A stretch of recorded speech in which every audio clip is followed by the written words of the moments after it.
from them. We have, in no particular orders, Khalid Musharraf, our fantastic community champion, one of our fantastic community champions, who has helped organize this event. So well done, Khalid, and thank you indeed. We have Dr. Lorna Longworth, who's a GP and clinical director for West End Family Health, PCN. We have Lorna Smith, the Deputy Director, Public Health, Newcastle. And of course, our very own Yasmin Khan, Head of Engagement, NHS Integrated COVID Hub, Northeast. We have Imam Atikur Rahman Tariq, who is the lead Imam and the Khatib at Newcastle Muslim Center. We have Matab Mia, the chairman of Newcastle Bangladeshi Association. And of course, we've got Dr. Rishad Shafiq, Senior Lecturer, Director, Microelectronics, Systems and Devices at Newcastle University. There's a mouthful, who will be your host for the evening. I believe we are going to play a video of a close friend of mine. In fact, I could see him on the screen. He's here. Welcome, Ahmad Ali, who some of you may know and have seen recently on the media. Sadly, him and his family recently contracted the virus, and Ahmad was sadly hospitalized for almost a month.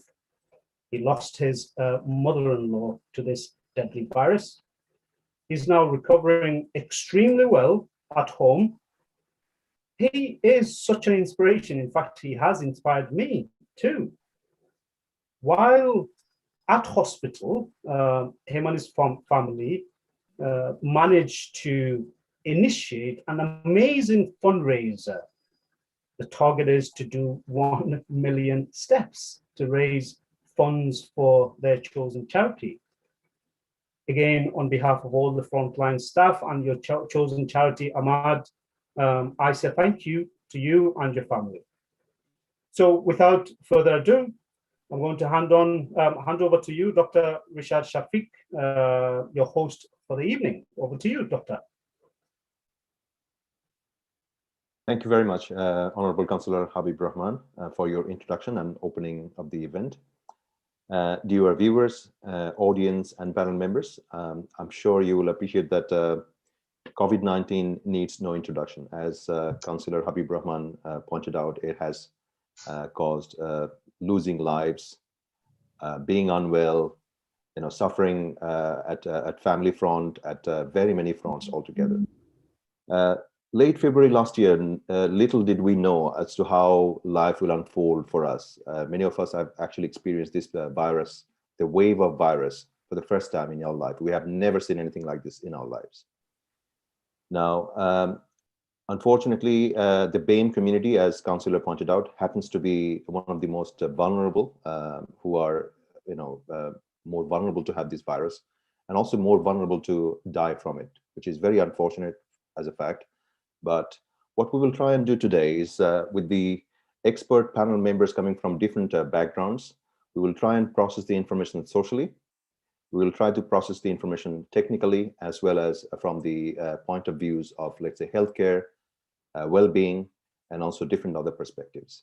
There is a lot of information out there, but what I would like you to be with me in the next few minutes and try and listen to our panel members one by one, and we will try and see how the information will unfold in front of us. And first of all, I have the honor of introducing this video that Councillor Habib Rahman kindly talked about, the video of Ahmad Ali.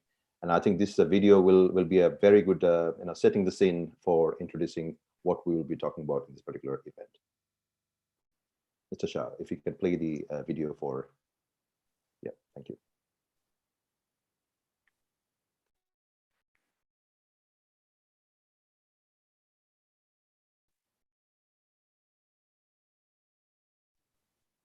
Could we have the sound, please?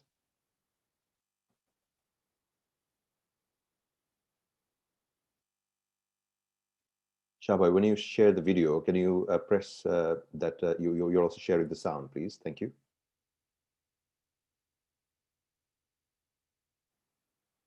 When you share the screen, make sure that you click this sound sharing button as well. Thank you.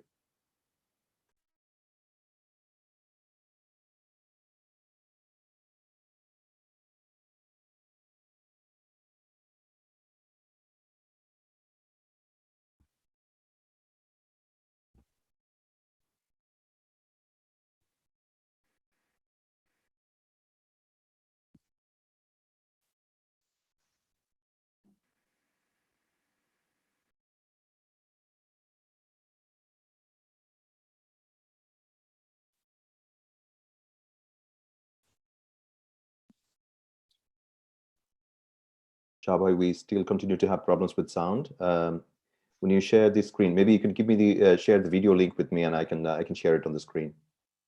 Sound is not coming through yet.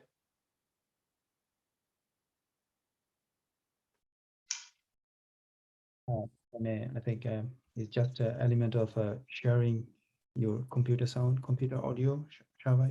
If you just do that, that will.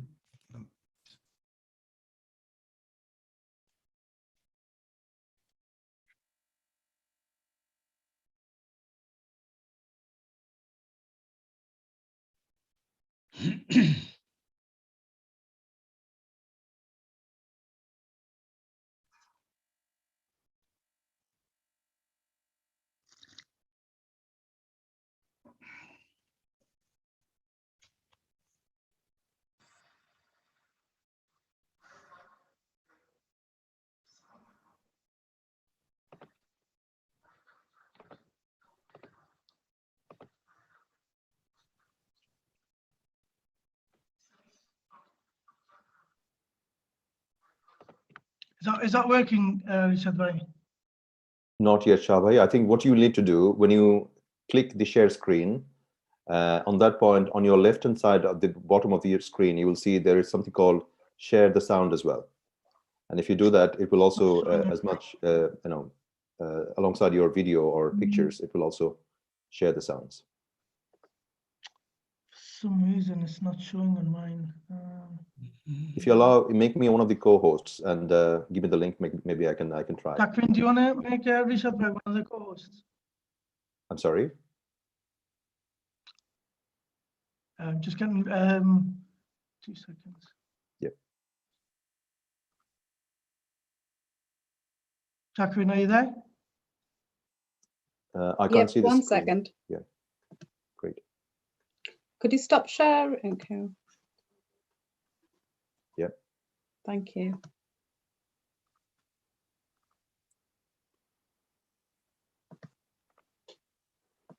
There you go, host. Thanks. Okay, so if I have the link, can I have the link, please? I've just sent you the link, Rishad bhai. It should be in your email. Okay, let me have a look. Just give me a second. Apologies, everyone. With the virtual meetings, technical problems are almost something that pervades in every single meeting there is. But just bear with us. We will get this one, hopefully processed. Right. Let's try from my side this time. Have you got the link, Rishad bhai? Yeah, I've got the link. Let me just process it. Share sound. Share. Can you see my screen? Yeah. Okay. Hopefully you can hear the sound as well this time. Can you?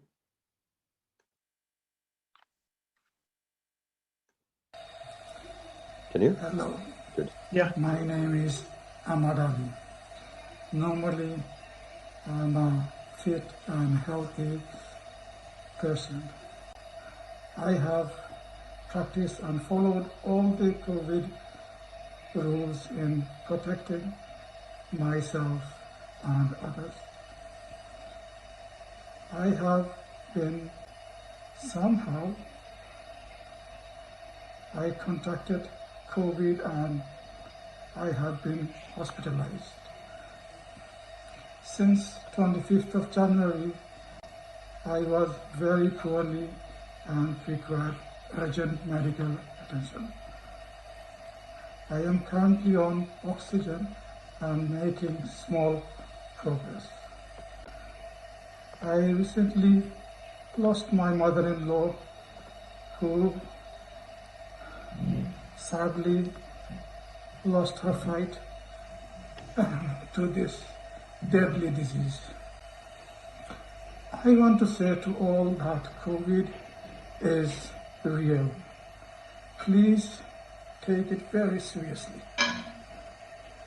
Follow all the government rules to protect yourself, your loved ones. Please let us remember all those people around the world who can't access the medical treatment we can have here in the UK. Let us thank all those frontline staff risking their lives to protect us. And please take COVID very seriously. May God Almighty protect us from this deadly disease.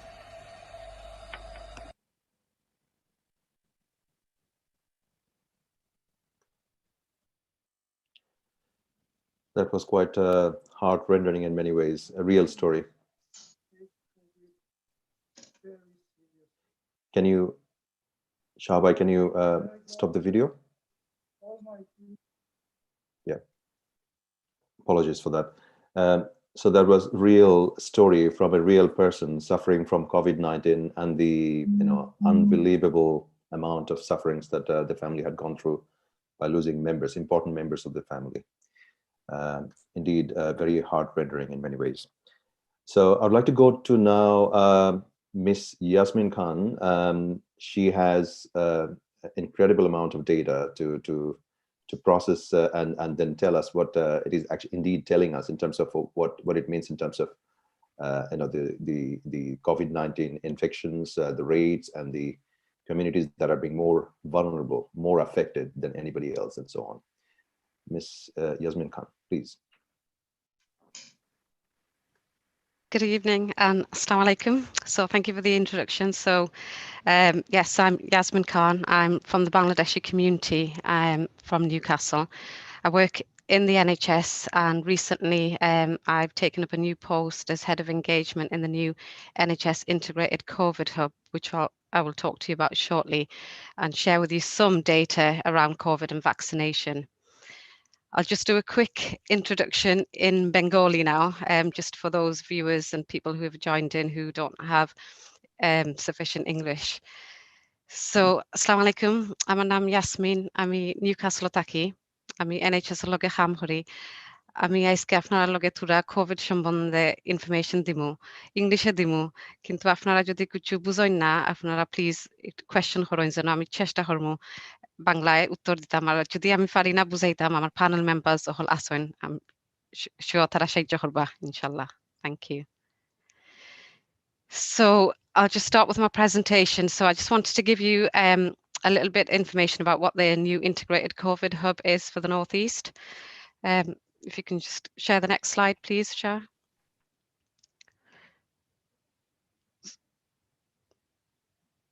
Yeah. So the integrated hub for the Northeast is the first of its kind in England. It's hosted by Newcastle Hospitals Trust, which many of you will refer to as the RVI and the Freeman Hospital. And it is actually hosted on behalf of a partnership which involves a lot of the local Northeast councils, NHS organisations, public health teams, local universities and industry. Next slide, please. So the new integrated COVID hub is made up of three parts. First of all, there is a lighthouse lab. So this is a purpose-built lab in Gateshead, near the Gateshead Stadium. It's one of the largest in the country, and this lab will process around 40,000 test samples a day. some of you may be aware that there was a big recruitment campaign once this lighthouse was opening. I was involved in that to ensure that we do get a diverse workforce involved in that lighthouse lab. The second element of the integrated COVID hub is the innovation lab, and this is a lab which is a specialist lab with expert scientists, and they're working to look at new innovative approaches for COVID-19 testing. And the third element is the Coordination and Response Centre, and this is the bit that my work is mostly focused on. And this Coordination and Response Centre brings together a lot of the information, the data, and that specialist knowledge from the local NHS councils and other partners to support the local test and trace and the containment of the virus. Next slide, please. So I just wanted to talk about some of the key focus or the key areas of the Coordination and Response Centre. So some of the areas of work that we're working on is around community testing. So we are supporting the rollout of more local testing. You might have heard of lateral flow testing. So we are training the trainers, helping to set up these community testing sites. Most of them are for key workers. However, in places like Hartlepool, that was offered to all community members. The Sunderland site was offered to Sunderland students. We do have some community testing sites in Newcastle, and again, that's specifically for key workers as well. The other part of the work that we're involved is around localized tracing pilots. So if you or your family members have had COVID, you may have been contacted by the National Test and Trace service. You might have had numerous calls for each and every member of your family who've had COVID. And the local pilot sites, what we're trying to do is reduce those number of calls, you know, just to have minimum number of calls and to take in account all of the family members in one phone call. You'll be called by a local number, local people who will have local knowledge of the area as well. So we've got some pilot sites set up, and Newcastle is one of the pilot sites as well. And the other area of work is around the data and analytics. So the data that we get from all the testing cases, the tracing element as well. So that will help us to build a picture and support where we think there's going to be potential outbreaks. So just to try and kind of work with partners to manage those outbreaks. And just to say engagement with key stakeholders and partners cuts across all of those areas. So just to quickly move on to what the data is telling us. So Brother Habib did mention a lot about inequalities. People may have come across these two significant reports that were published by Public Health England, and they talk about some of the inequalities faced specifically by Black and minority ethnic communities. So if we just go on the next slide, please. So just some of the headline messages from, you know, the first report, what the data is telling us. We do know that Black and ethnic minority communities are affected disproportionately compared to our white counterparts. So the people of Bangladeshi, Pakistani and Indian origin are significantly more likely to die from COVID-19 than their white counterparts. Just next slide, please. The next report, so some of the key kind of headline messages from the reasons or the impact of COVID on these BME groups. So we know that individuals from BAME groups are more likely to work in occupations with a high risk of COVID exposure. So for example, frontline NHS roles, those people are more likely to be affected. Also, BME people are more likely to use public transport to work. Of course, racism, poor experience of healthcare at work, and also just certain jobs as well, whether people are carers and self-employed. So these are all issues that have impacted on BAME groups in terms of inequality. So if we just move on now, please, next slide. So I just wanted to share with you just the map of the Northeast and Cumbria. I will share some data, but not at the level that Dr. Rishad said. Unfortunately, I wasn't able to get that level of data. So I've just put that map here just to show that when I talk about Northeast and North Cumbria, this is the geography that it covers. So if we just move on now, so just some of the data around vaccination. So you may be aware that there are 9 priority or cohort groups for the vaccination rollout. So they're from 1 to 9, and then after 9, it's basically all the rest of the population. So currently we are inviting people who are on cohort 6 to be vaccinated. So cohort 6 are those people who are 16 to 65 who are in a high risk group. Next slide, please. I've just put this list here just to show you this is the list used to monitor the uptake of vaccination by ethnicity. So in total, there are 16 ethnic groups here on that list. And just to make reference, Bangladeshi group was K. So this data here, this data is accurate as of today, 9th of March. So I just wanted to give you a picture of what the data looks like for those people who are 65 to 80 in terms of the uptake of vaccination. So the total population for these age cohorts for North East and North Cumbria, so any NC's North East and North Cumbria, is 638,000. And out of that, the total Bangladeshi population for that age cohort is 466. So if you look at the first line, so there's been just over 63% of over 80s that have taken up the vaccination, and that's in comparison to 93%, which is for the wider population. But if you move down for the 65 to 69, there's been a slight increase in terms of uptake from the Bangladeshi community, and the gap has narrowed slightly for the wider population for the North East and North Cumbria. Yeah. So if we just go on to the next slide. So just to show how that looks on a graph, you can see where I've put the star. So that is the Bangladeshi community, and that shows that it's been the lowest uptake. The line above that is actually the Pakistani community. So just to say that this data actually covers North East and Yorkshire, so it does include places like Bradford, Leeds, Harrogate.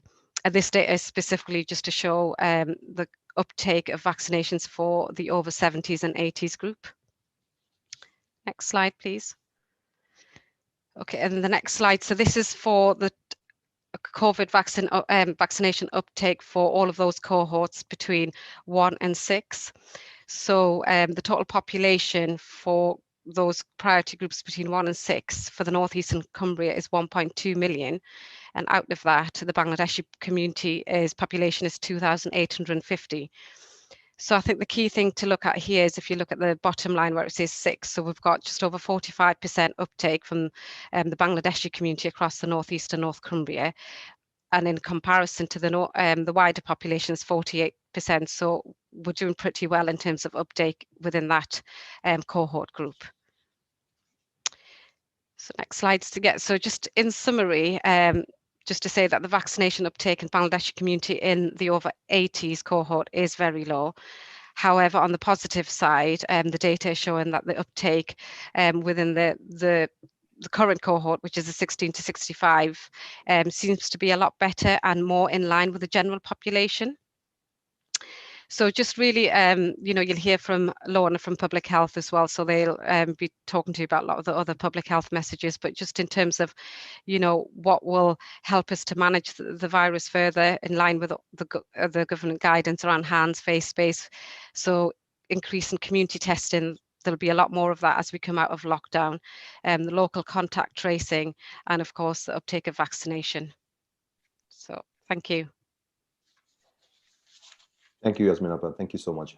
Intriguing set of information, really. And I think this calls for us to basically listen to Lorna Smith, who is the Deputy Director of Public Health Newcastle. And she'll be talking on the role of public health to address the disparities that we have just seen and how we can work through it. Lorna, off to you. Thank you very much. I think Shaz got my presentation there. So thank you all very much for having me. I'm delighted to be here today. I'm very briefly going to talk through the kind of public health approach to COVID. And while COVID is such an awful and challenging public health problem, really, the focus of what I want to share is the public health approach that we've taken is not for public health to lead on, but it's for us all to be part of. And we've seen that throughout COVID. So if you go to the next slide, please, Shah. So in terms of the principles of what does a public health approach mean, and I think certainly for me, having worked in public health for a long time, I've often been challenged describing what it is I actually do, and certainly with public health, if people don't know what we're doing, it's because things are working, we're preventing illness. So often it's the challenge is when public health is such a priority as it's been with COVID, that it's taken over all our lives in this way. But really, in terms of what public health is focused on, is three main things, which is preventing people from becoming unwell from serious illness or any kind of illness, or experiencing premature death. Where there's inequalities, so we see that death and disease is patterned by social characteristics, and that can be a range of things, and we've already heard the nature of that, particularly with COVID. So that's our real interest in terms of inequalities. And then protecting our health system. What we've seen with COVID is that yes, our health service have coped incredibly challenging situations to do so. But what that's meant is many people who have had conditions that aren't COVID, whether it's, all kinds of elective procedures or long-term conditions, haven't had the treatment that they'd routinely have access to here. So it's that balance of resource of our health service as well. So the graph here is our daily dashboard, which my team produce every day. And so every day we are looking at any new case of COVID within the city that's confirmed. We also have another system of collecting information on cases even before people get a test result. But this is the one that's publicly available on our website. And it's really important that we're looking at overall trends in terms of, are they going up or down, which is, as presented here, indicated by the arrows on the right, what's happening in the past 7 days, but how we also compare with other areas. And behind this, a lot of the work my team do is not just looking at the total number of cases, but looking at who's actually impacted. So we break down these data to look at different ages, different wards and locations within the city, different occupations. So we saw very early on, it was clear that there were particular occupations at risk, particularly health and social care workers. And as we've already heard today, particular ethnicities at risk, and you start to see that patterning at a cumulative level, and that allows us to then direct prevention. What we are seeing more recently in terms of the overall case numbers in our national picture, and as we've seen in other parts of the world as well, is a shift in COVID cases that are settling within lower socioeconomic groups. And that's some of the reasons that we've already heard today in terms of following the guidance and protecting people, protecting yourself and your family is more challenging if you have less choices in terms of childcare, in terms of your form of transport, in terms of your employment circumstances. And so all these inequalities are adding up to that increased risk in different groups. And as a public health approach, what we absolutely don't want to do is to see infectious diseases like this that can be prevented, that can be controlled, become something that affects people from lowest socioeconomic groups because of preventable reasons. So if you go to the next slide for me, Shah. So in terms of our approach in Newcastle to control COVID, last June, all local authorities were required to develop a COVID control plan by central government. And so we produced a plan that was set out, and that's on the council website as well. And what that really did was, what's our intention for how we're going to prepare, knowing that COVID was going to increase over the past year. And there was kind of 4 key pillars to that. As I've said, it was absolutely, first of all, about a preventative approach and thinking about who are the groups at highest risk. And what we knew from looking at the data very early on with COVID, it was that age was the biggest factor in terms of risk. So if we look at the overall deaths experiencing COVID, by far and away, that's the over 80 population. And so it was really important. We looked at age was the biggest social determinant of very poor and serious outcomes, and it was protecting those communities, many of which you've heard were, within care home settings or residential settings. And it was building capacity in those settings. So it was making sure staff were trained or retrained or supported with infection prevention control, to make sure there was clear policies about who could come in and out of settings so that people felt safe. Outbreak control is a key element, which is outbreak control sounds very serious, but an outbreak can just be 2 cases of COVID within a 14-day period. But the priority there is to make sure that we act very quickly. So when there is even 1 case, we're making sure that that contact, that case has any close contacts identified, and they isolate as soon as possible. And we manage alongside Public Health England any outbreaks in the setting to make sure that we contain that as soon as possible and the setting is supported. I think a key theme for this evening, and that has been present throughout COVID, and I've had the pleasure of leading on for the council, is our wellbeing support programme, which is thinking about not just the challenges of having to self-isolate, and that's part of the reason we've seen the inequalities we've had, which is it has been varying degrees of ease and difficulty for people to self-isolate. And there's lots of factors to that. If you're a single parent, if you live alone and no one can get you shopping for you, if you've got a dog that needs to walk, there's lots of reasons that self-isolation is challenging that wasn't necessarily assumed by the national policy. So we've done a lot of local work to make sure people's welfare is considered in terms of, yes, food, and yes, to make sure people have got access to their medications or healthcare, but also their well-being. So if you're stuck in the house for 10 days, how can we support people with activities, with exercise, with social connectedness? And that's also for our CEV, which is our shielding population, so those most vulnerable that have been highlighted. But also in terms of our wellbeing support programme, we're conscious of it is far beyond those directly impacted by COVID. So much of the response we've seen to COVID is the indirect harm. So that's people who have been, furloughed, who have lost income, who have lost their jobs, people who have been completely separated from friends and family, and how that's made people feel. So a lot of the support work that we've done is to address mental health and well-being in groups, and make sure that, whether it's how our school free school meals voucher scheme is delivered locally, or whether it's how people have access to their outdoor space in an equitable and safe way, that's all part of the support and guidance we've been given. And underpinning all of that is an evidence base, so that local epidemiology, so our data of cases and where they are, what's happening with them.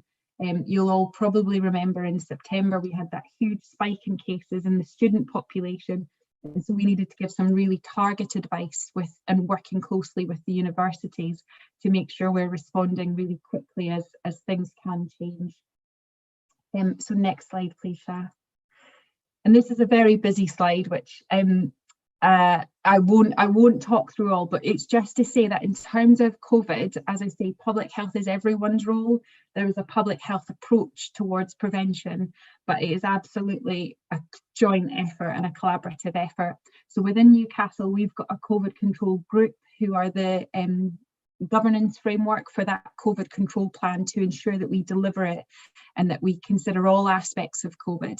And within that group, chaired by the Director of Public Health, we have colleagues from all across different settings and sectors, whether that's from early years, from schools, from businesses and workplaces, from communications, so that everyone is feeding in. And there's no, what has been so clear with COVID is there is no right or wrong answer. We are learning as we go together, and constantly we're having to balance, people following the guidance, but also making it tolerable and reasonable for them to do so. So it's not fair to ask someone to do something if it means that could, impact their child or impact their job security. You've got to give people support around that whole process. So it's listening to feedback and lived experience. That's why these sessions are so important, while the Community Champions programme is so important, because while the public health message might be stay at home, that might not be possible or might be understandable for someone depending on their circumstances. So we need everyone to help us shape what that means. And we've had some wonderful collaboration with colleagues, whether it's bars and restaurants about what has actually worked for them, and them feeding that back to us, and then us sharing that with other hospitality premises. And really working together on that joint approach, and colleagues from across the city meet twice a week, as I say, to make sure we've got that whole picture, because if we only look at one aspect of it, we know the other bit will fall off. So it's absolutely an iterative process. Next slide, Shah. So our task at the moment, and one of my tasks this week, is we are writing the new COVID control plan. So at the time in June, the government required us to write a plan, not knowing very much about COVID and what would be our exit strategy, our hopeful exit strategy from COVID. So we've been asked by Friday to submit a new COVID control plan for the city, and that is managing the expectation that COVID is endemic. So COVID is widely circulating in our communities, increasing and decreasing, a bit like the flu, but obviously, you know, there are clear differences. But the expectation is that we now live with COVID, and it is part of our life experience, and so it's how we can take measures to protect ourselves. The pillars of that approach are the same, but that now we're in a much better position in terms of, as Yasmin said, we've got a local hub that can do the local contact tracing and give that rich quality data from local contact tracers. Really important that we can own that and respond much quicker than through the national system. We have a vaccination programme, which is the shining light of COVID and such an important part in why we're here tonight. And so our focus from a public health point of view is ensuring that the vaccination is something everyone can benefit from. So the uptake is high and we get population coverage, but also that it's fair in terms of that priority groups that Yasmin shared. And continuing the work around well-being and welfare, because we know, as we've described, people have been impacted differently by this, and so people's ability to get back into work if they haven't worked in a year, if they've had serious illness, is going to differ. And we want to make sure we're not just going back to what we did before, but we're not losing any of the experience and change people have had in a personal, professional capacity that's made them different. I think it would be hard push to say this past year hasn't made us all change and reflect. So it needs to be us all in this together, and there is not one single thing. The vaccination alone won't solve this. Test and trace alone won't solve this. It's a combined effort. But at least now we have a plan going forward that will combine all these factors, that does have an absolutely effective tool in the vaccine. And I think there's just one more slide, Shah. So it's just to say that in terms of a public health approach, every single action we all take, whether that's just a quick trip, sharing a car with someone, or whether that's forgetting to wear your mask as you pop into a shop, impacts us all. All the outbreaks I'm involved with and manage, it is the most small and innocuous things can put people at risk that is just easy to do. So it's not just about data and us thinking about what's happening with our cases, it's us engaging with our community, it's us supporting businesses about how to operate safely. We want them to be open, and it's making sure that people are supported if they do need to isolate. And as I say, on this checklist that we've got on the right hand side, it's not just about you need to isolate and these are the rules. It is thinking about, what does that mean for your mental health? What does that mean for your physical health? How can we support you? So it's much broader than just the impacts of COVID, it's the impacts on our whole community. So I just wanted to kind of share that perspective of a public health approach is ours, it's not public health. So thank you very much.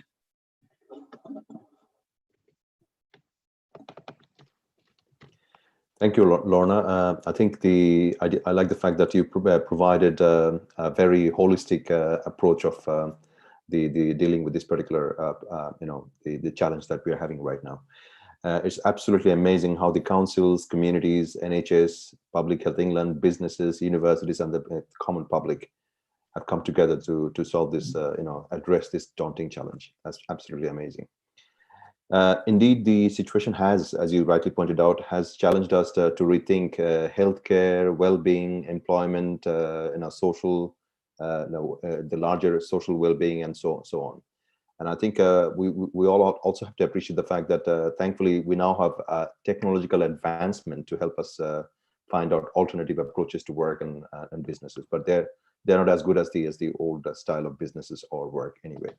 So I think this is a good time for us to now turn our attention to community living. How did we manage our social lives? How have we suffered, and what have we done as communities to support the mitigation system, the system that we are going through right now? I would like to invite Mr. Mahtab Mia, who is the chairman of Newcastle Bangladeshi Association, to present his views on community living from his personal perspective, please. Mr. Mahtab Mia. Oh, thank you, Dr. Rifat Shafiq. First of all, I would like to thank the organizer, particularly Shamin and Khalid Musharraf, who kindly invited me to join this discussion group today. And I'm, to be honest, very thrilled by seeing this. A lot of professional activities took place on display today on the screen. It looks very, very promising today after 1 year, which Bangladeshi community has suffered mentally, physically, and within this last year, the community was scared, and nobody have took any initiative from the City Council of Newcastle to stand beside them and give them some comfort, apart from the national approach has been taken and the guideline and from our Honorable Prime Minister every day, more or less 5 o'clock on the television screen, which 90% of the Bangladeshi people living in Newcastle don't understand much. So they were very much depending on the community-based information, community-based connections, which we never had anything as such until this program. However, better late than never, and I welcome this approach. Over the last 1 year, as I have said earlier on, and you all have mentioned that as well, because the Bangladeshi community and the BAME community has been subject to the inequality and the discrimination, which has been took the affection rate more or less in certain extent twice as much as the white population. But how to deal with that? How to tackle that? They actually the City Council of the Newcastle over the last 1 year totally ignored a community of 10,000 residents living in Newcastle. But as from my part, as the chairman of Newcastle Bangladesh, which represent about 10,000 communities in here, I've tried my utmost best to collect as much information as possible from our social media, from community televisions, from about 5 different channels, frequently advising us. And through them, I got the knowledge, even though today's program, such as like this, I've been invited by the Red Bridge Council about 7 months ago. Exactly similar principle, for some of them has been advanced. And a couple of times I have been invited to join to learn how to tackle and how to address the community and help the community and support them by Tower Hamlet Council as well. So, I mean, I've been all this information, the guidelines the government giving us to tackle this, to protect us, and to protect our families and to protect the community. I've been always, if it's not every week, every other week, I've been on the social media with Zoom or YouTube television and giving them the direction and the help the word they can get, and from the community as such us. Thanks to the digital information technology nowadays that we haven't been able to go and gather personally in format meeting and things like that. But I have been always active on the Facebook and the WhatsApp and messages. So far now we can see the great light under the tunnel. The government has tackled quite fantastically. We know that the UK has been one of the largest victimized all over the world in the country, maybe third or the fourth positions. Proportion of the population, we have been hit hard. But obviously nobody was aware of all this because the pandemics never left any knowledge of how to tackle. But I think the government has done utmost best. And of course, the community as such, in everybody, because they can only make the policy government or even the local councils and give us the guideline. But if I always keep frequently say that if our community don't follow that and observe that, things cannot be tackled and as much as we all hope for. So it is our prime duty, each and individual, that we follow the guideline, we follow the National Health Service guideline and the government guideline and the rules and regulation. And I urge sincerely and to all my Bangladeshi community until today, and I'm keep doing that. So on the database, which Dr. Yasmin Khan has said, that confuses a little bit because on last Friday, I've seen one of the data showing that although the UK, the adult has been 49.9% adult been vaccinated first vaccine, whereas the Bangladeshi community in UK has been only 76,160 has been vaccinated, which comes to about 15% rather than 42.9%. So that confuses me a little bit. However, not only that we have tried to help our community to support them or help them, give them the confidence that obviously the government and the National Health Service working extremely hard to protect us and the countries and the population. And as our Deputy Lord Mayor have mentioned about Bangladesh community in this country, we stand by supporting the National Health Service in various formats.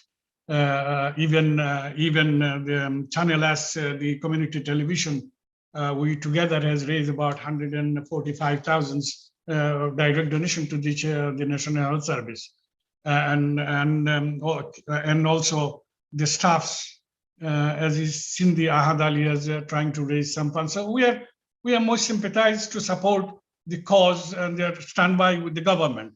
But until now, to be honest, I was a little bit disappointed with the Newcastle City Council approach towards the community support and give the confidence to the support and the community. But nevertheless, we are here. I'm here to work with you from now on with Deputy Director of the Public Health, Lorna Smith, presented this the slide. I've seen it, and it's a lot of activity there. If I can be any help to help you to publicize these messages, I'm there for you. As you can see, the Khaled Musharraf has when about 3 weeks ago he asked me that how can we help together.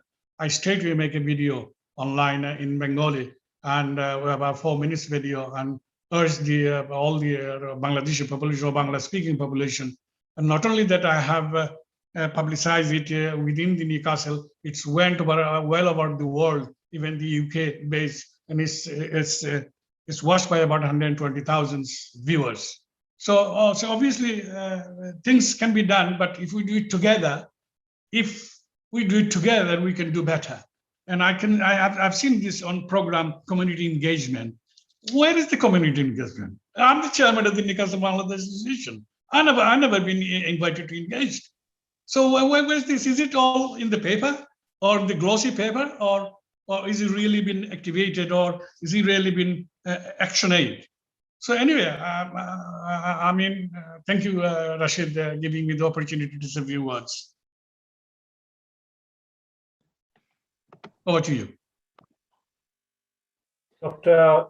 Shafiq, if I could come in, thank you very much, Matabai, for your input. For point of clarity, if I could make those joining us and those watching us on the various streaming. Clearly, there has been some miscommunication. Now, I, for one, can confirm Newcastle City Council sends the government, since in Britain we went into lockdown, have been tremendously well prepared. And this meeting of tonight is a direct result of the community champion and the specific focus that Newcastle Council with a number of stakeholders, partners have been playing to spread the message in terms of how to protect each and every one of us, the key messages following the guidelines. And of course, I appreciate and welcome some of the concerns that Mr. Mahtab has raised. I certainly will look into some of those, but just for the record, I wanted to say perhaps he has been somewhat ill-informed, and it is something that perhaps we need to look into and address the rest of the communities. And I, for one, will certainly promise to him going forward, everything that we do, we will make sure him and his organization is made aware of, informed of. But let me reassure you once again, the council have been tremendous in its efforts, not just in the Bengali community, but all the diverse communities that we have, hence the community champions. I do apologize for interjecting. Can we move on, Doctor? Just move on to the next next task. Okay. Thank you, Mr. Mahtab Mia and Councillor Habib Rahman for your inputs. There is no doubt that the demographic facts that presented earlier by Yasmin Appa indeed call for proactive actions from our community as a whole. Now, the question is, what is the way out of this? As Lorna and Yasmin Appa highlighted, that NHS and the Council are working together to support the community well-being, helping to roll out vaccines, spreading words of positivity, supporting businesses, and so on. Sadly, the facts are that despite these actions and also the proactivity that we already have, the uptake of vaccines had to date been very less encouraging. I think at this point it is about a good time we invite Dr. Lorna Longworth, who is the GP and also a clinical director. She's a GP in the one of the surgeries in I think West Road. And she's also the clinical director of the Family Health PCN. And I think she will present her views on dose of hope on the vaccine and the vaccine as well. Thank you. Thank you very much. And thank you to everybody for the invitation to come along this evening and talk about the vaccination efforts in Newcastle that are being led in part by the primary care networks. And people may have had invitations through their GP or by other means. Could I have the next slide, please, Shah? Thank you. So I think we've probably covered already why people should get vaccinated and what COVID is and the illness that we're trying to prevent. That COVID-19 is a very serious illness. It's clear already from speakers tonight that lots of people have experienced either personal effects of the virus or have loved ones who have had the virus and had very serious illness from it. And we've also talked about the fact that certain sectors of our community are more at risk both of catching the disease and of having worse effects from it. Next slide, please. And the thing that the vaccination does is significantly reduce the likelihood of serious symptoms, of hospitalisation and of death. And getting enough people vaccinated in our communities is just one of the important tools in our fight against the COVID-19 disease. Next slide, thanks. We've already talked about the cohorts in terms of the order of who would get vaccinated. And we are currently inviting from cohort 1 to cohort 6. So cohort 6 are the latest people to receive their invitations. Next slide, thanks. Now, in Newcastle, there are a few different sites and a few different ways of organising the vaccinations. The aim of the difference is to give people a bit of choice, and the places that are run by the local GPs are the Eagles Basketball Community Arena, which is in Scotswood, and at Newcastle Racecourse. The same programme has also organised district nurses outreaching into care homes and some housebound settings.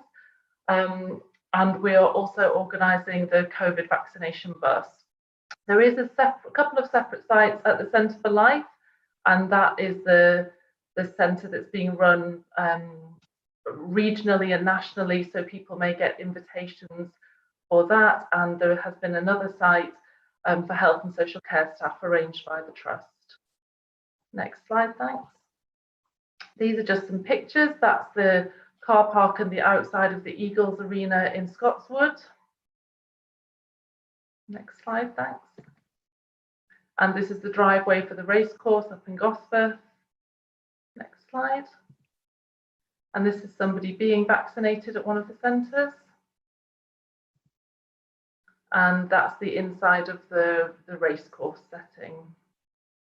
And this is one of the pictures from a couple of the pictures from the weekend, where the bus was in Elsick vaccinating members of the Bangladeshi community. Next slide. So we know that from feedback that we've had that one of the worries that people have about the vaccination sites are the safety of actually attending. We have made sure that the spaces are airy and large and have good ventilation, that there's social distancing throughout, masks throughout, lots of cleaning and a quick throughput of people, whichever site you go to. And we have had some nice feedback about how people have found the experience there. Next slide. Now, in terms of the vaccine, in the UK, we're using two different types of vaccine, two different manufacturers. One is the Oxford AstraZeneca vaccine and one is the Pfizer-BioNTech. Different methods are used to create them, and they have quite different operational and storage and transport requirements. And they, in a broad sense, the same type of immune response is mounted, and they both offer very good protection, and they both need 2 doses the same time frame apart, which is around 11 to 12 weeks. Next slide, thanks. The vaccine ingredients, the important thing to say is that there are no animal ingredients and no animal-derived cells in either of the vaccinations. The AstraZeneca, we understand that there have been some concerns about alcohol, but really the ethanol is just used as a very, very tiny dose and less than you would find in a slice of bread or a banana, so really insignificant. And yeah, that's it, thank you. So there are possible side effects, as you could get with any vaccination. The side effects are very similar for each type of vaccine because they are caused by your body's immune response. It's important to say it's also very common to have no side effects, but if people do have side effects, they tend to be things like a headache, tiredness, achiness, or a mild temperature, and they usually settle within 24 to 48 hours. And it's important to remember that these vaccinations have now been given to many millions of people, and that picture hasn't changed. Next slide, please. Also know that there's been some concern about people who can or can't have the vaccine. And again, with the research and all the many millions of people that have had the vaccine, we now know it's safe for breastfeeding women to have either vaccine, that there are no concerns around fertility, and women who are hoping to become pregnant can have either vaccine. And pregnant women can have the vaccine if, after discussion with their healthcare professional, they feel they're at high risk of harm from COVID. And this may be frontline workers or those with underlying medical conditions. So the message for people, if they are pregnant, is to discuss it with a healthcare professional. Next slide, please. We know that sometimes it can be difficult for people to get to the sites. There's only 2 across the whole city in terms of sites that your GP would invite you to. There is transport available, and there is telephone interpreting available at the sites, or people can bring people with them if they would in terms of accessibility, all of the sites are on the ground floor and there are ramps if people need them. We try to ensure that there is enough information in lots of different ways of people being able to read that or to see that. And the other thing is that there is now the COVID vaccination bus, and that's an attempt to address some of the problems that we know people may have in accessing the site. So rather than people having to go to the vaccination comes to them in those eligible groups. And that's it. I'll just check. I think that's the last slide. I'll just double check. Yeah. It is, Laura, Thank you. yes. Thank you, Dr. Lorna Longworth. That was fascinating, quick, but a lot of information presented over there. And I think it will be an absolutely brilliant opportunity for our community representatives and leaders to spread the words around vaccine centers. And I think a lot of us do not have access to information as much as the rest of us. So it will be good to actually spread the words around the vaccine centers and opportunities and the facts that are proven by science. I think talking about science and the poor take-up of vaccines, one of the things that I often hear is the religious connotation, anti-vaccine theories running around, about religious connotations. Is it religiously right, or is it wrong? There are many stigmas created by people who create anti-vaccine theories and so on. I think it is about a good time we invite Mr. Atikur Rahman, who is also the Imam and Khatib at Newcastle Muslim Center, to present his views around these perspectives, please. Imam Sahab, Assalamu alaikum. Can we ask you to switch your video on, please? Yes, I'm trying, but Okay. I can get the what happened. I don't know. It should just be a button on the bottom left, start video, just near the mute button. Yes, I click, but it's not working. Maybe control from the other. That's fine. So we'll just share the presentation.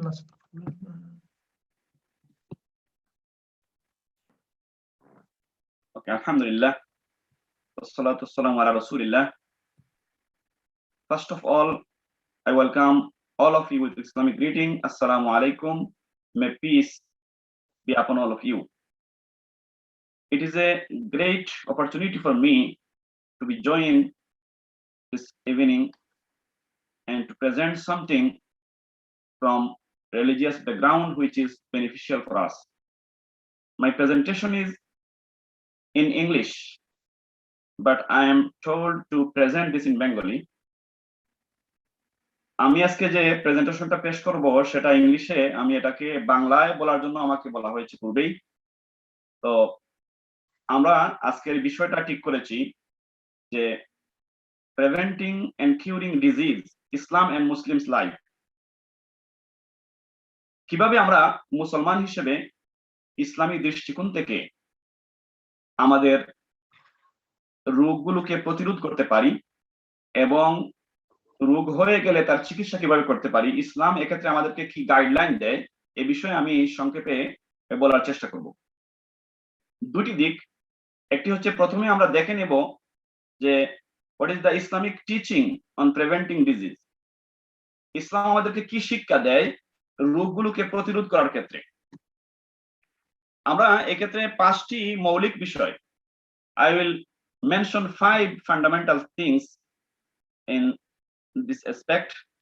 There is a 5 things, 5টি বিষয় আমি উল্লেখ করব। প্রথমটি হচ্ছে যে আমাদেরকে পরিষ্কার পরিচ্ছন্নতার উপর, emphasis in cleanliness, পরিষ্কার পরিচ্ছন্নতার উপর গুরুত্ব দিতে হবে। ইসলাম আমাদেরকে এটা শিক্ষা দিয়েছে এবং আল্লাহ গড নিজেই বলেছেন যে he loves those who purify themselves. আল্লাহ তাদেরকে ভালোবাসেন যারা নিজেদেরকে পাক পবিত্র এবং পরিচ্ছন্ন রাখে। এবং ইসলামের নবী প্রফেট মুহাম্মদ বলেছেন cleanliness is the half of faith. পরিচ্ছন্নতা হচ্ছে আমাদের বিশ্বাসের অর্ধেক।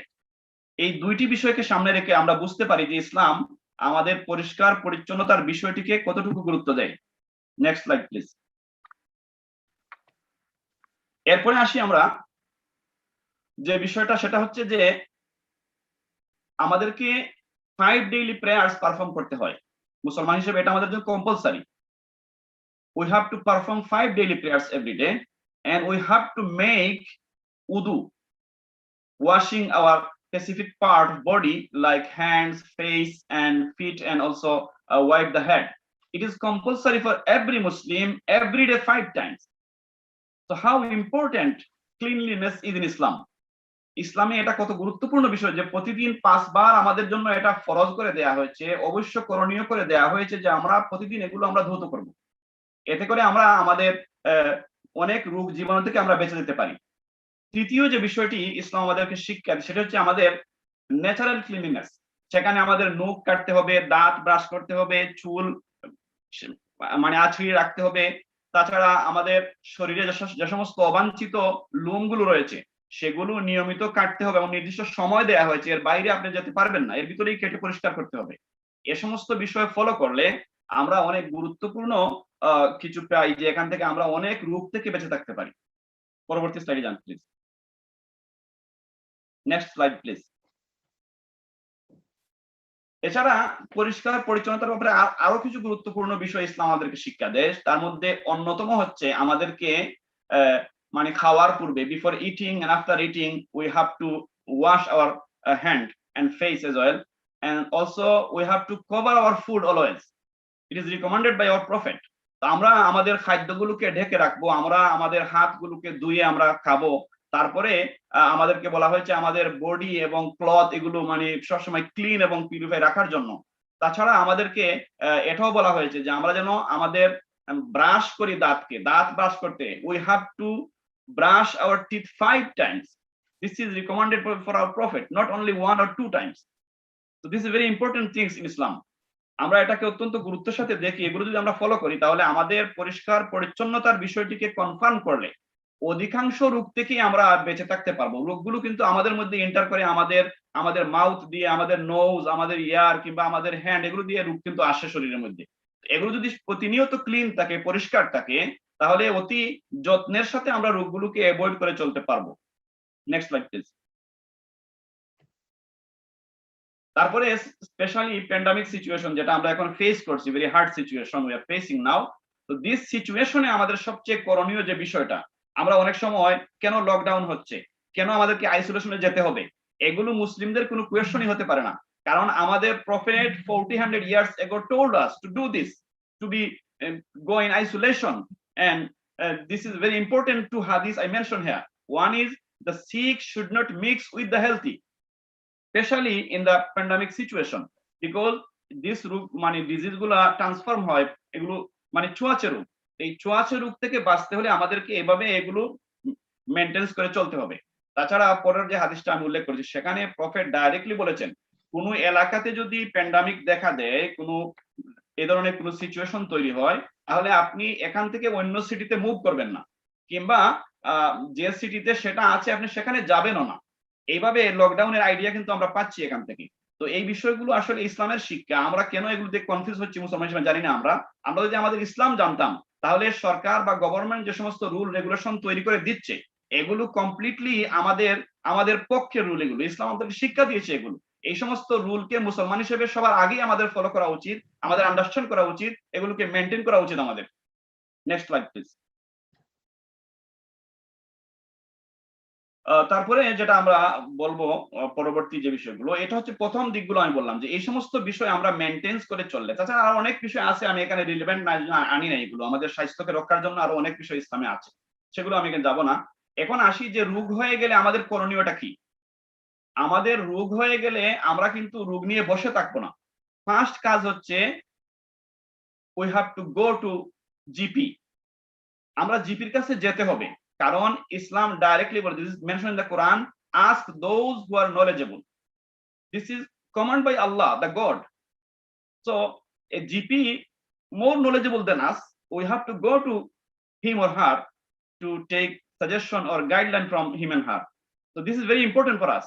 আমাদেরকে সেখানে যেতে হবে, সেখান থেকে গাইডলাইন আনতে হবে। তাছাড়া এটাও ইসলামে ইনস্ট্রাকশন দেয়া আছে যে নলেজেবল পারসন আমাদেরকে যে গাইড দেবে সে গাইড অনুযায়ী আমাদেরকে চলতে হবে। আমরা নিজেরা কোনো গাইডলাইন তৈরি করে চলবো না, স্পেশালিস্টের কাছে যাব, তারা আমাদেরকে যে রিকমেন্ডেশন করবেন সেগুলোকে প্রতিনিয়ত আমাদেরকে মেনে চলতে হবে। কোরআনের 4 নম্বর সূরার 59 নম্বর ভার্সে এটা মেনশন করা হয়েছে, আমি মেনশন করেছি সেখানে। তাছাড়া আরেকটা বিষয় আমাদেরকে অত্যন্ত গুরুত্বের সাথে দেখতে হবে, সেটা হচ্ছে যে রোগ যখন হয়ে যায় আমরা কিন্তু গাবড়ে যাই, এত বিশাল রোগ, এত বড় রোগ, আমি কি বাঁচবো কি মরে যাব। আপনার আমার এটাতে হতাশ হওয়ার কিছু নেই, কারণ রোগ যিনি দিয়েছেন তিনি তার মেডিসিনও দিয়েছেন, তার সলিউশনও দিয়েছেন। এটা prophetic famous hadith, seek medical treatment O slave of Allah, Allah does not create any disease, but he also creates with it the cure, except the old age. তো আমাদেরকে এটা জানতে হবে যে যিনি আমাদেরকে রোগ দিয়েছেন তিনি তার সলিউশনও দিয়েছেন, তিনি তার সমাধান দিয়েছেন। অতএব সমাধান যেখানে আছে, সলিউশন যেখানে আছে, সেখান থেকে ফাইন্ড আউট করতে হবে, সেটা নিতে হবে। সেই সলিউশনটা আমরা আমাদের মেডিকেশন যে জাতীয়ই হোক, সেটা আমাদের কোনো ঔষধ সেবন হোক কিংবা আমাদের কোনো ভ্যাকসিন গ্রহণ হোক, যে ধরনেরই হোক, সেটা যখন এক্সপার্টরা আমাদেরকে প্রোভাইড করবে, we have to take this without any hesitation. এবং আরো মজার বিষয় হচ্ছে যে আরেকটি হাদিস যেখানে বলা হয়েছে যে প্রত্যেক রোগেরই কি আছে, চিকিৎসা আছে। তো এবং এই রোগগুলো যখনই এই রোগগুলো হবে, এই রোগের জন্য আমাদেরকে একটা প্রপার ব্যবস্থা নিতে হবে। It is cure is applied to the disease. আমি স্লাইডটি পুরো দেখতে পারতেছি না, এখানে কিছু মিসিং হয়ে যাচ্ছে। হ্যাঁ, তো এই বিষয়গুলো আমাদেরকে অত্যন্ত গুরুত্বের সাথে নিতে হবে যে আমরা আমাদের রোগ হয়ে গেলে তার সলিউশন কিভাবে দেখা যায়, তার জন্য আমরা পদক্ষেপ গ্রহণ করব। আমি স্পেশালি উল্লেখ করব এখানে যে আমাদের সামনে রমজান মাস আসতেছে। এই রমজান মাসে মেডিকেশন গ্রহণের ব্যাপারে আমাদের কিছু রেস্ট্রিকশন আছে, রিলিজিয়াস কিছু বিষয় আছে। আমরা ফাস্টিং অবস্থায় থাকি, আমরা ওষুধ সেবন করতে পারবো না, কিন্তু কিছু বিষয় আছে যেগুলো নট ফুড এন্ড ড্রিঙ্ক, আমরা কিছু খাবো না, কিছু ড্রিঙ্ক করবো না, এটা ঠিক। কিন্তু আমি যদি কোনো জিপিতে গিয়ে আমাকে ব্লাড দিতে হয়, সেটা দেয়া হচ্ছে, আমি কিছু নিচ্ছি না, সেখানে কোনো আপত্তি নেই। আপনি রমজান অবস্থায় ফাস্টিং কোনো প্রবলেম হবে না আপনার। তো সিমিলারলি ভ্যাকসিনের বিষয়টাকেও স্কলাররা কনসিডার করেন। Vaccine is not a food, not a drink, it is just a slight medicine. So if you push in your body in Ramadan, nothing will be happen for your Ramadan, nothing will be break your fasting. তো আপনার রমজানে আপনার fasting break হবে না, কোনো problem হবে না। এটা স্কলাররা অপিনিয়ন দিয়েছেন, রমজানে আপনি ভ্যাকসিন নিতে পারবেন। হ্যাঁ, সকল ক্ষেত্রেই কিছু ভিন্ন ধরনের মত থাকে, ভিন্ন অপিনিয়ন থাকে। কেউ যদি কোনো স্কলারকে এমন ভাবে বিলিভ করে যে তার মতটা তাকে নিতে হবে, সে ভ্যাকসিন নিবে না, তার নিজস্ব ব্যাপার। কিন্তু মোস্ট অফ দ্য স্কলার এ ব্যাপারে এগ্রি যে এই জাতীয় বিষয়ে আমরা হেসিটেশন না করে আমরা ভ্যাকসিন নিতে পারবো, আমরা ব্লাড দিতে পারবো। ইভেন আমি এখানে মেনশন করেছি প্রফেট হিমসেলফ টুক হিজামা during in the month of Ramadan. তিনি নিজে হিজামা নিয়েছেন রমজান মাসে, এটা হাদিসে পরিষ্কার আছে। এখান থেকে ওটা প্রমাণ করে যে উনি হিজামা নিলে ওনার রোজা যখন ভাঙে না, আমাদের কেন ভাঙবে? আমরা কেন এত এত শর্ট মাইন্ডের হয়ে যাব কেন? আমাদেরকে বুঝতে হবে ইসলামকে ওয়াইড মাইন্ড দিয়ে। তো এই বিষয়গুলো আমাদেরকে নিতে হবে। সর্বশেষে আমার মনে হয় এই স্লাইডটা বাদ দিতে পারেন, যদি মনে করে না হয় আমি এক্সপ্লেন করতে পারি। এখানে দুইটা রেমেডির উল্লেখ আমি করেছি। Prophetic medicine is a huge collection, is a huge things in prophetic medicine. Just I mentioned two here. One is black seed, another one is the honey. Black seed actually খুবই উপাদে আমাদের শরীরের জন্য, এবং এটার অনেক উপকারিতা আমার মনে হয় যারা স্পেশালাইজড আছে তারা জানেন এটা নিয়ে যারা রিসার্চ করেন তারা জানেন এটা বিষয়ে। তো হাদিসে সিম্পলি এসেছে যে ব্ল্যাক সিড আসলে বহু রোগের প্রতিরোধ করে এবং বহু রোগ থেকে আমাদেরকে রক্ষা করে। তো এই বিষয়টা আমরা যদি আমাদের হ্যাবিটের মধ্যে নিয়ে আসি, আপনি যদি এমন কোনো রোগ আপনার না হয় যে রোগের কারণে আপনি ব্ল্যাক সিড নিতে পারছেন না, আপনার জিপি আপনাকে নিষেধ করছে, এছাড়া স্বাভাবিক অবস্থায় আপনি নিয়মিত নিলেও কোনো প্রবলেম নেই, আপনার এটাতে রোগ প্রতিরোধ ক্ষমতা অনেক বেড়ে যাবে। তাছাড়া আপনি যদি হনি সেবন করেন, পিওর হনি, সে হনি আপনার জন্য অনেক উপকারী হবে। নেক্সট স্লাইডে এটা আছে হনির ব্যাপারে।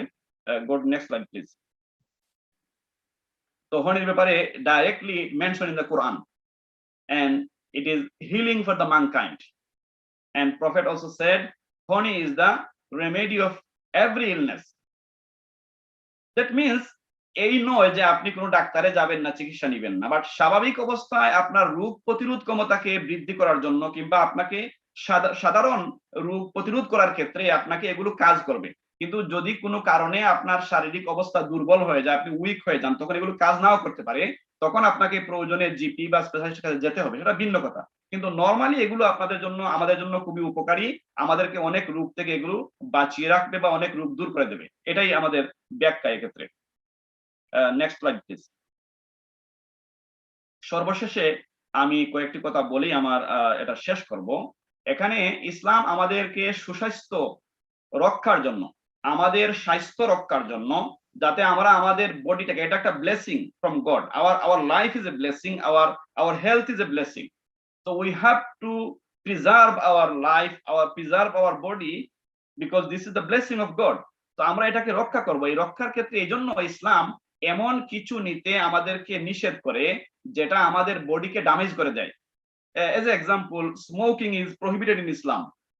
Drinking alcohol is not allowed in Islam. Yes, this country people allow this, they are the subject, I'm not interfere with them, but as a Muslim I can suggest the Muslim people that we shouldn't allow to take alcohol because it damage our body, our soul and mind.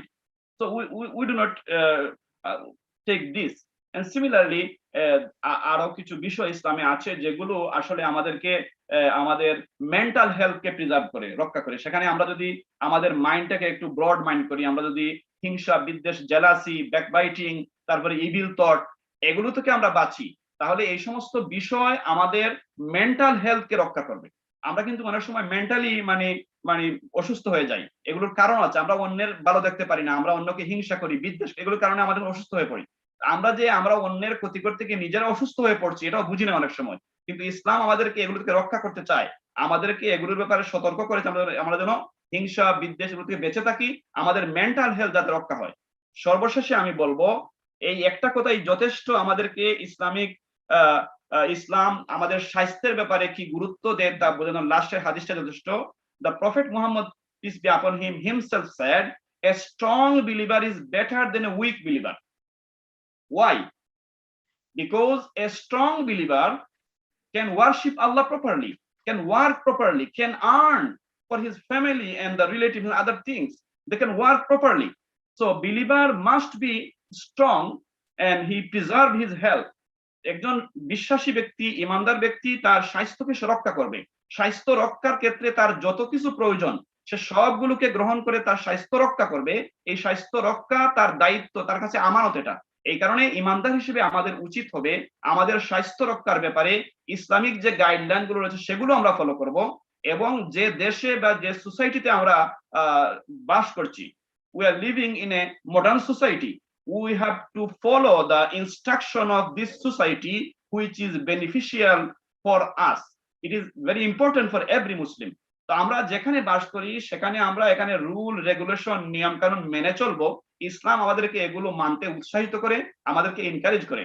আমরা যদি এই বিষয়গুলো মেনে চলি তাহলে আমরা যে পিছনে পড়ে আছি, আমাদেরকে বলা হচ্ছে আমাদের স্বাস্থ্যের ক্ষেত্রে আমরা খুব দুর্বল, আমাদের রোগ প্রতিরোধ ক্ষমতা কমে গেছে, আমাদের মধ্যে রোগীরা মারা যাচ্ছে বেশি, এই সমস্ত বিষয়গুলো প্রতিরোধ করার ক্ষেত্রে আমাদের সবচেয়ে করণীয় হচ্ছে আমরা আমাদের দ্বীন ইসলামকে জানবো, এর গাইডলাইন ফলো করব, সেই সাথে আমরা যে দেশে অবস্থান করছি সেই দেশের government rule regulation, we have to follow this to preserve our health, to protect our life. Thank you very much. Thank you, Imam. Thank you so very much. I think what you proved, what you have proved is the fact that there is no stigma around or negative connotation around vaccines, and I think you will continue to spread the messages of hope during the after the prayers and before the prayers to our Muslims who are visiting mosques regularly in the days to come. Now, when it comes to spreading information, information cannot work if it is not presented in the right order. And it cannot work if they're not accessed through the right channels either. So this is where I think the role of community championship is so important. And I think this is about a good time. I would like to invite Mr. Khalid Musharraf, who is one of the organizers and one of the key community champions, to help our community to receive the right information in the right order. my question to you is that how can we spread the right information and spread them fast, please? Thank you very much, Dr. Rishad. I know I haven't got that long. We overran it already. I think I'm gonna do a very short speech because it's been overrun for a while now.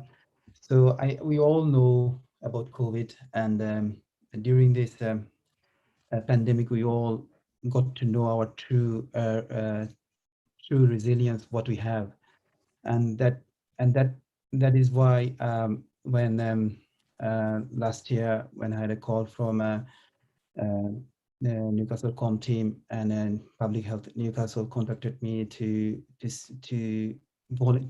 engage with them as a volunteer, as a community champion, and we started working with the community within our reach to spread the positive and rightful message to them, because what we have learned by then, that BAME celebrities or politicians, even the Queen, when the information was throwing out, it was staying on the surface. It wasn't cascading down to the community.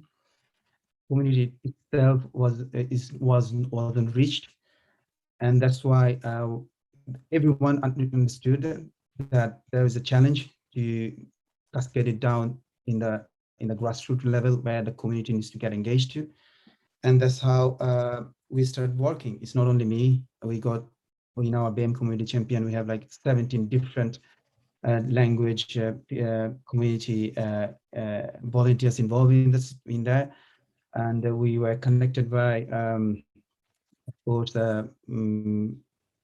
Connected Voice from Newcastle and HRF Network, and then we all knew the challenges we were facing. And I would only talk about from my understanding of the work we did with Bangladeshi community. Community engagement is nothing but to do something within the community, with the community.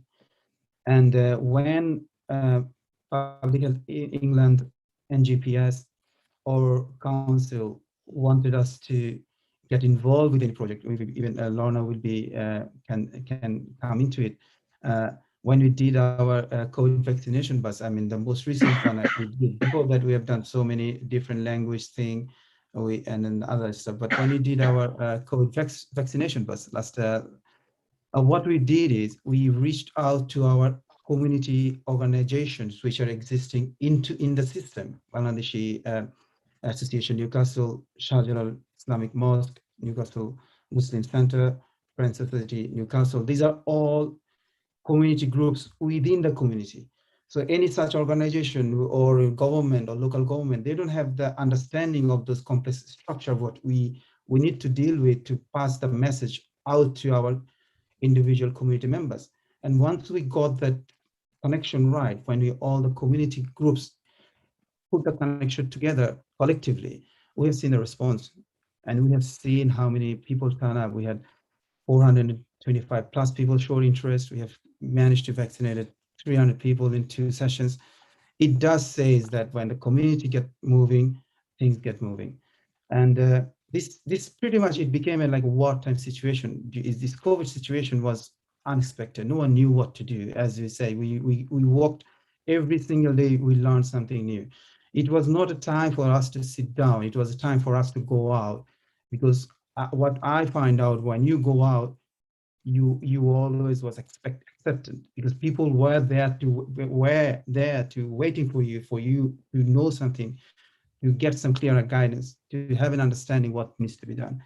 So yes, I'm sure what the experience we had so far, I'm sure all the bodies, what the lessons we have learned from here, will remember it, and we'll continue doing it, because that's how this quality and the provision of everything, all the challenges we are facing. Yeah, Lorna, you have seen this.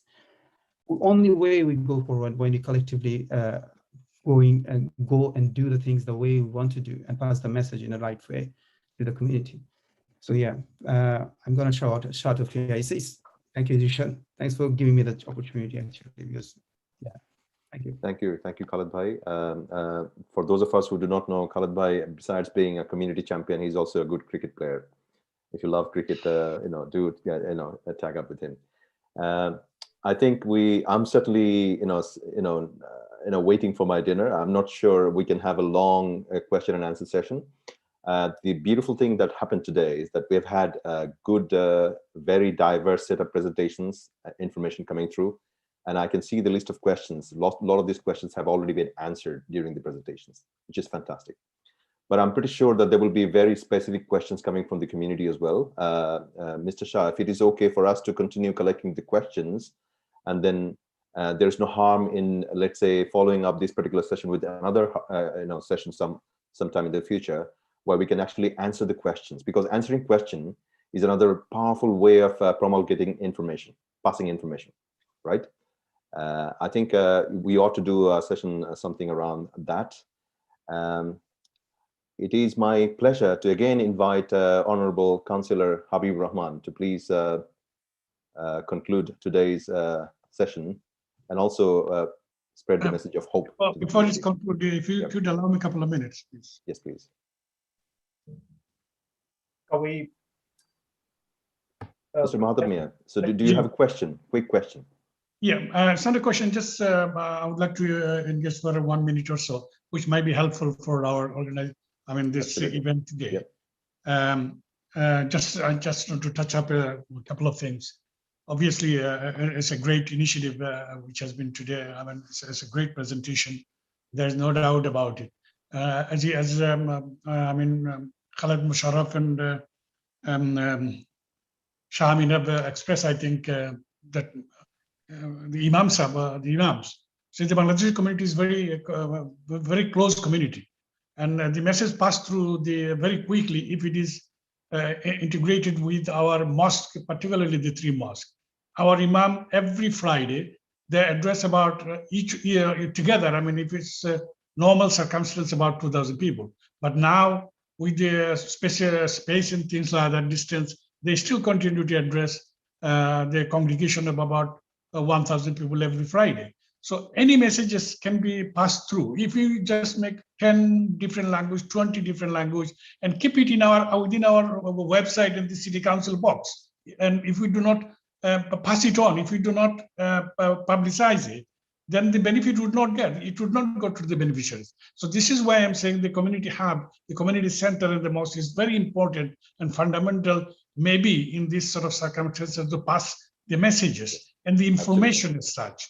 From the beginning to today, the Imam Sahib rightly says, and I have continued a conversation with our Imam that on that khutbah, the speech they give every Friday, they involve this this information, what they collect from the media and everything like that. But I'm saying that why should the media? Because we can work together, this sort of fantastic presentation can be passed on to the community activists or community leaders and the mosque imams.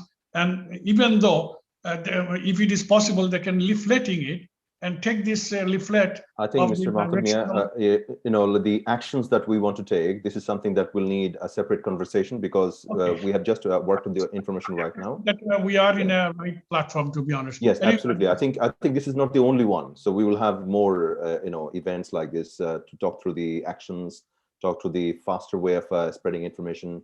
And I'm sure we have already opened the channel through Imam. I think this is one of the really powerful channels all the way. Anyway. It's okay, fine, thanks. Yeah, thank you. Can I invite Honorable Councillor to please conclude with your message of hope? Thank you, Rishad. I will very briefly stick to English in 1 or 2 phrases before I go into Bengali mode. So apologies to all those English speakers. Hey, I could speak another language, so why not make the most of it? So first and foremost, thank you to all. And again, just to point out this initiative that the City Council with extensive partners, NHS England, the various of local agencies, we initiated this back in August 2020, and I reassure you every one of the BAME community leaders, which includes mosque imams and the chairs of each of the organization, were invited to attend the initial meeting. Now, a lot of people did, and of course, we appreciate and accept a lot of people were unable to attend for reasons that they have. But I take on board some of the things that Matat Mia, the chair of NBA, has raised, and I'll take that as a learning curve going forward. So we do things slightly differently, and I reassure him further invites will certainly go, come his way. And this is where I turn into Bengali. Apologies. ধন্যবাদ আপনারা যতজন এই particular meeting হয়েছেন আজকে কিন্তু একটু একটা historic step যেটা আমরা নিছি আমি সর্বপ্রথম ধন্যবাদ জানাই নিউক্যাসল সিটি কাউন্সিলর একজন লিডিং কমস টিম আমরা বাংলাদেশি শাহ আমিন রে খালেদ মুশারফের পরিচিত আমরা ফাইলিছি খালেদ মুশারফ another person যারে আমি ধন্যবাদ দেই এই আয়োজন কিন্তু শার ইনভলভমেন্ট ছাড়া হইল না সো আমি এটা মেনশন করা মনে করছি জরুরি আর এগেইন আমি আপনাদের কইলাম ইয়েস এটা নিউক্যাসল সিটি কাউন্সিলের ইনিশিয়েটিভ ইয়েস বিগত এক বছরের উপরে নিউক্যাসল সিটি কাউন্সিলে অনেক ভাষায় বিভিন্ন নেতৃবৃন্দ হলে কোভিড রিলেটেড মেসেজ হল নিউক্যাসল সিটি কাউন্সিলর ফেসবুক আছে and I'm sure আমি দেখছি আমরা NBA chairman মাতাব বাইরো একটা fantastic video যেটা রেকর্ড করছেন so thank you for that indeed আমি ধন্যবাদ জানাই to both the loners Dr. Lona and the other Lona for their তার fantastic একটা চমৎকার presentation যেটা দিছেন আর খাস করে আমি ধন্যবাদ জানাই আমরা Newcastle Muslim centre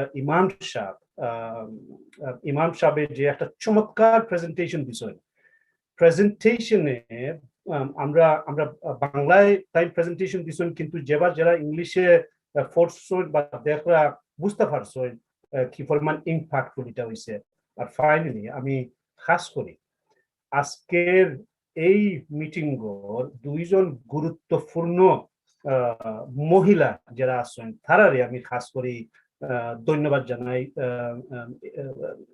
in no particular order Yasmin খান আমরা একজন প্যানেল মেম্বার ইয়াসমিন ওইলগারি নিউক্যাসলের বাংলাদেশি একজন নারী দুই নম্বর আমি ধন্যবাদ জানাই যার চেহারা আপনারা দেখলেন না দিনা আমার বাতিজি দিনা খাজানিরে থাইন is another community champion যার চেহারা আপনারা দেখুন না কিন্তু এই তারার ইনপুট তারার ইনপুট ছাড়া এটা হইল না খাস করে আমি চাব হল এই দুই নারীর প্রশংসা ওটা লাগিয়া করি গতকাল 8 তারিখ মার্চ আসিল বিশ্ব নারী দিবস আমরা পুরুষে অনেক সময় ভুলে যাই যে আমরা কমিউনিটি লোকাল হোক ন্যাশনাল হোক রিজনাল হোক ইন্টারন্যাশনাল ভাবে হোক আমরা নারীও হল বাঙালি নারীও হল মুসলমান নারীও হলো জাস্ট নারীও হলো যারা যে পরিমাণ গুরুত্বপূর্ণ সিগনিফিকেন্ট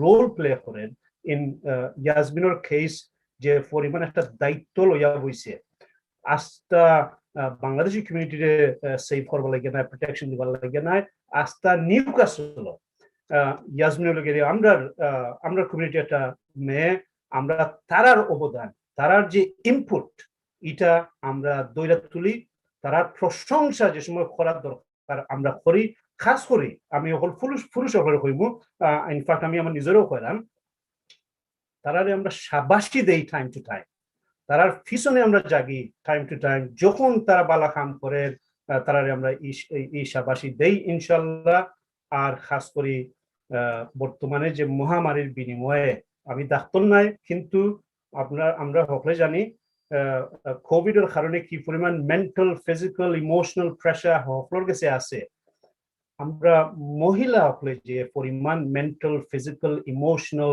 প্রেসার আর নির্যাতনের শিকার ওইবা এটাও তোরা কিছু বুঝি আর আমরা হল মিলিয়া এই গ্লোবাল ইস্যু আমরা কমিউনিটির ভিতরে যে অনেকটা সিরিয়াস ইস্যু আছে ওগুলা তারা আমরা ডিল করি এই পরিমাণ আমি ধন্যবাদ হরে জানাই আর আমার হতার প্রসঙ্গে মনে করতে পারেন ভাষায় বুঝতে পারবা একটু জজবা হয়ে গেছে আমার হতার প্রসঙ্গে যদি কেউ দুঃখ মনে করে তখন এটা আমার ইন্টেনশন নয় এটা লাগে আমি ক্ষমা চাই আর ধন্যবাদ জানাই once again to the amazing Newcastle City Council's chief in charge in the comms team, Shah Amin, Khalid Musharraf, to Yasmin Khan, Dina Khajani for putting this, just to mention one or two names. Thank you very much. Khalid, over to you for final words in English, I think. Thank you very much, Abibay. I have to mention, thank you very much, Lord Mayor, Deputy Lord Mayor, and also Lord Mayor, he's been with us since from the very beginning till now. David Cook, if you can wave your hand. He's a historian, our local historian. He's a cricket fan. He has books about our West End. I always follow him. So about cricket or anything about cricket. So it's good to see you there, David. And it's also good to, I must say, I have to take this time because last time I rushed to finish it within 2 minutes. That was allocated time for me to finish. But this time I'm going to take a bit long because I have to say a few things to the people who were involved to it. First of all, I have to say thank you to Rishad because taking your time off from your busy schedule and giving the time to this event today is I have to say that it's very kind of you, yours actually. And when you asked me why you need to be here, and I think we did a joke like there is always a joke that is there a microchip in the vaccine, and I thought you are the only person who actually can give us a right answer to that. Can you actually give that answer now, Rishad? There is absolutely none. It is not possible. The technology has not come to have microchip to that fluidic level yet. So you can be assured, rest assured. Thank you, Rishad. And then I have to say thank to each and every community organization who has been involved with last 2 weeks for this COVID vaccination program. Hats off to Newcastle Bangladesh Association, Shah Jalal Mosque, the Newcastle Muslim Center, Francis City Newcastle, and all the volunteers who tirelessly knocked each and everyone around in their phone list or the people they know to get them aware of it and get them moving and get them mobilized to get vaccinated. And the heroic effort what Lorna did for us. It is unbelievable what you did, Lorna. You don't have any idea how much our volunteers thought about you. You are always on our prayer because you are the one who made it happen for us. And the patience you showed to us, you have seen how difficult it was for us to handle that queue of people where 400 people showed registered interest to get vaccinated. We only give 115 each day. It was superhuman effort. And after that, you went home and you created a presentation and sent it back to us at 10 o'clock at night. It is no one would do it on their day off on Sunday night. Well, I'm you'll part be of the always team close to and echo thanks back to you because we couldn't have done it without you. So thank you for your kind words, but I'm just part of the team. And then of course, the Newcastle City Council, your comm team, Dina Khajani, Shah Amin, Habib, I mentioned it, and all the panels members who came into this today. And most importantly, the people who has listened to us today. I've seen up to 52 people at once as a participant in our Zoom session and also via Spice FM Live and the radio channel. I'm sure there will be thousands of people who listened to us today. Thanks goes to every one of them for taking your time to listen to this conversation. If any way we have made any impact to your life, if any way we have made you feel a bit more comfortable about taking vaccination, please go ahead and take it. If there is a chance, if there is an invitation for you to take a vaccine, go ahead and take it. So far, we have done amazing. Our community has came out with so much positivity, and I know we will continue to do it because it's absolutely true. The BAME community has difficulties, but we are positive and we are moving forward. Thank you to everyone. Thank you, Rishan. I think this is about a good time to call for dinner. If you haven't had your dinner, go ahead, have your dinner, well-earned dinner. Thank you very much indeed for all your time and efforts, everyone. Thank you now. Bye-bye. Bye-bye, everybody. Bye. Thank you. Bye. Thank you. Thank you and well done and bye-bye. Bye-bye. Is David gone? Thanks, David, for joining. Shah, Yeah. are you in charge of this? Jacqueline was actually, so I think we need to Can you thank just stop Jacqueline the for live her. streaming? Say that again? Sorry, I missed that bit. Can I Stop the live